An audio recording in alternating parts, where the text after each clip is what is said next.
Shalom Bapak Ibu Saudara, pembacaan kita pada hari ini terdapat dalam Yesaya 52 ayat 7 dan ayat 10. Betapa indahnya kelihatan dari puncak bukit-bukit kedatangan pembawa berita yang mengabarkan berita damai dan memberitakan kabar baik, yang mengabarkan berita selamat dan berita kepada Sion, Allahmu itu Raja. Tuhan telah menunjukkan tangannya yang kudus di depan mata semua bangsa.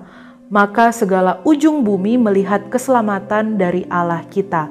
Bapak Ibu Saudara, mungkin kita pernah mengalami, kita pernah menerima satu berita yang baik, satu berita yang indah, kabar yang baik. Dan tentunya ketika terima kabar itu, ya pasti kita senang, kita bersuka cita, dan kita bersyukur. Bapak Ibu Saudara, Nabi Yesaya menggunakan kata indah untuk menggambarkan kedatangan sang pembawa berita. Nah, namun di sini fokusnya bukan soal keindahan dari penampilan sang pembawa berita itu, tetapi fokusnya adalah kepada berita itu. Berita itu adalah berita yang indah, berita yang baik untuk disampaikan. Berita apakah itu, saudara? Berita itu adalah berita keselamatan. Setelah 70 tahun mengalami pembuangan di Babel akibat ketidaktaatan bangsa Israel kepada Allah, kini bangsa Israel akan kembali pulang ke tanah perjanjian.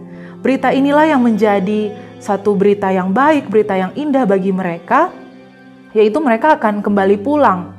Namun kepulangan mereka ini bukan berfokus kepada kekuatan atau kemampuan militer dari bangsa Israel sehingga mereka bisa bebas, tetapi berfokus kepada Allah.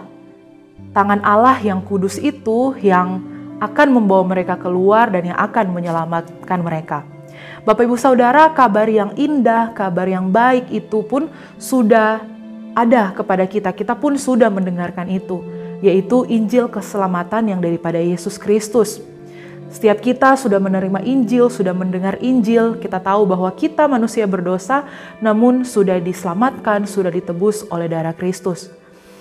Jadi sekarang tugasnya Bapak Ibu Saudara, kita yang sudah terima berita itu, baiklah kita melanjutkan pemberitaan berita itu. Kita memberitakan berita yang indah itu kepada orang-orang di sekitar kita, terlebih kepada mereka yang belum percaya.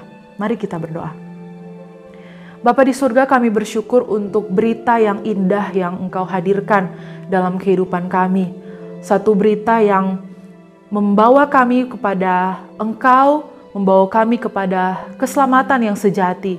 Kami bersyukur untuk anugerah-Mu bagi kehidupan kami ya Tuhan.